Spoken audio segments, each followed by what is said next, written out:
رسول اللہ صلی اللہ علیہ وسلم کی مبارک سنتوں اور مبارک عادات میں سے ایک عادت یہ بھی ہے کہ آپ صلی اللہ علیہ وسلم نے اپنی بیٹیوں کو خصوصی محبت دی ہے، خصوصیت کے ساتھ ان کا اکرام کیا ہے۔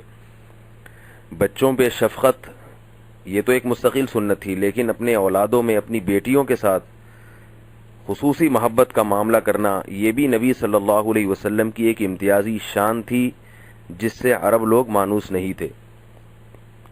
آج بہت سے لوگ بیٹوں کے ساتھ تو محبت الفت کا معاملہ کرتے ہیں، بیٹیوں کو ایسا سمجھتے ہیں جیسے یہ ستیلی ہوں۔ خاص طور پر یہ مرض خواتین میں زیادہ دیکھنے میں آیا ہے کہ مائیں اپنے بیٹوں سے محبت زیادہ کرتی ہیں، بیٹیوں کو تھوڑا سا ان کی عزت یعنی جو ان کے حقوق ادا ہونے چاہیے وہ نہیں ہوتے۔ شوہر کے مرنے کے بعد وہ چاہتی ہیں کہ وراثت بیٹوں کو ملے، ہماری بیٹیوں کو نہ ملے۔ سب خواتین کی بات نہیں کر رہا اب، لیکن یہ کیسز ہمارے سامنے آتے ہیں۔ یہ مائیں یہ چاہتی ہیں کہ بھئی بیٹوں کے پاس جو کچھ آئے گا وہ تو پھر ہم پر بھی خرچ ہو جائے گا، لیکن بیٹیوں کے پاس جو جائے گا وہ تو سسرال چلا جائے گا۔ تو یہ بھی ظلم ہے، زیادتی ہے۔ نبی صلی اللہ علیہ وسلم نے اپنی بیٹیوں کے ساتھ بہت زیادہ محبت کا معاملہ کیا ہے۔ حضرت عائشہ رضی اللہ تعالی عنہ فرماتی ہیں کہ جب حضرت فاطمہ نبی صلی اللہ علیہ وسلم کے گھر تشریف لاتی تھیں، آپ صلی اللہ علیہ وسلم ان کے استقبال میں کھڑے ہو جایا کرتے تھے۔ سوچئے، ایک تو عورت ہے اور دوسری طرف مرد کے لیے عورت کے استقبال میں کھڑا ہونا، یہ خود مرد اس کو اپنی شان کے خلاف سمجھتا ہے۔ پھر دوسرا مرد بھی جو اس بیٹی کا باپ ہے، تو باپ بیٹی کے اکرام میں کہاں کھڑے ہوتے ہیں، وہ تو بیٹیاں باپ کے اکرام میں کھڑی ہوتی ہیں۔ اور تیسری بات، باپ بھی وہ جو سید الانبیاء تمام پیغمبروں کا سردار۔ اور چوتھی بات، ایسے معاشرے میں اکرام کیا جا رہا ہے بیٹی کا کہ جس معاشرے میں بیٹیوں کو زندہ درگور کرنے کا رواج تھا، بیٹیوں کو عزت دینے کا سوال ہی پیدا نہیں ہوتا تھا۔ لیکن آپ صلی اللہ علیہ وسلم نے اپنے طرز عمل سے یہ بتایا قیامت تک آنے والے مسلمانوں کو کہ بیٹوں کے ساتھ ساتھ اپنی بیٹیوں کے ساتھ بھی حسن سلوک کیا کریں، ان کو محبت دیا کریں۔ حضرت عائشہ فرماتی ہیں کہ ایک مرتبہ آپ صلی اللہ علیہ وسلم کے ہاں حضرت فاطمہ تشریف لائیں۔ آپ صلی اللہ علیہ وسلم مرض موت میں مبتلا تھے۔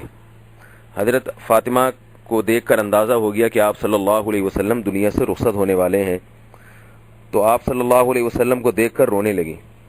آپ صلی اللہ علیہ وسلم نے حضرت فاطمہ کو قریب کیا اور ان کے کان میں کچھ بات کی جس سے حضرت فاطمہ رضی اللہ تعالی عنہا مسکرانے لگیں۔ بات آئی گئی ہو گئی، آپ صلی اللہ علیہ وسلم کا انتقال ہو گیا۔ بعد میں حضرت فاطمہ سے پوچھا گیا کہ آپ پہلے روئیں پھر ہنسی، اس کی کیا وجہ ہے؟ تو فرمایا کہ میں روئی اس بات پر تھی کہ مجھے اپنے والد کی موت کا غم لاحق ہو گیا تھا، مجھے نہیں لگ رہا تھا کہ آپ صلی اللہ علیہ وسلم زندہ رہیں گے۔ اور ہنسی اس بات پر کہ آپ صلی اللہ علیہ وسلم نے میرے کان میں مجھ سے فرمایا کہ میرے اہل و عیال میں، میرے گھر والوں میں سب سے پہلے میری ملاقات تم سے ہوگی۔ اور واقعتاً کچھ ہی عرصے کے بعد حضرت فاطمہ رضی اللہ تعالی عنہ کا انتقال ہو گیا۔ تو یہ بیٹی کے ساتھ محبت کا معاملہ۔ ایک اور حدیث جو میرے پچھلے بیان میں اور پچھلے کلپ میں آ چکی ہے، اس کو میں ریوائز کر دیتا ہوں مختصراً، کہ آپ صلی اللہ علیہ وسلم نے پوری نماز پڑھائی ہے اپنی نواسی کو، یعنی بیٹی کی بیٹی کو کندھے پہ بٹھا کے۔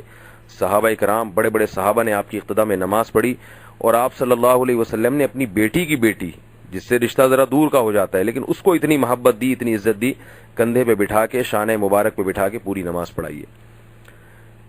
ایک صاحب سے میں نے ایک دن پوچھا کہ آپ کے والد صاحب کے کتنے بچے ہیں، آپ لوگ کتنی اولاد ہے والد صاحب کی؟ وہ کہنے لگے 7 ہیں۔ میں نے کہا بھائی میں نے تو زیادہ سنے تھے۔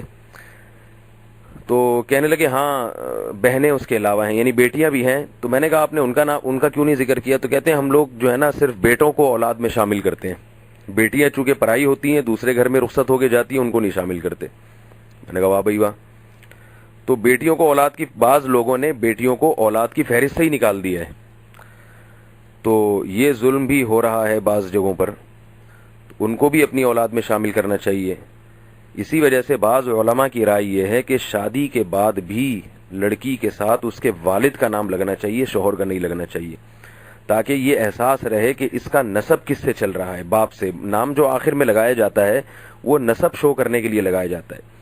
ہمارے ہاں ایسا ہوتا ہے کہ لڑکی کی جب شادی کر دی تو یوں سمجھتے ہیں باپ سے گویا اس کا رشتہ ہی ختم ہو گیا، نام تک ہٹا لیا گیا اس کے نام اس کے آگے یعنی جو نام تھا وہ تک ہٹا لیا گیا، باپ کا شوہر کا نام لگا دیا گیا ہے. تو یہ طریقہ سنت کے بہرحال قریب معلوم نہیں ہوتا. میں یہ نہیں کہہ رہا کہ یہ ناجائز ہے، مگر سنت کے قریب معلوم نہیں ہوتا.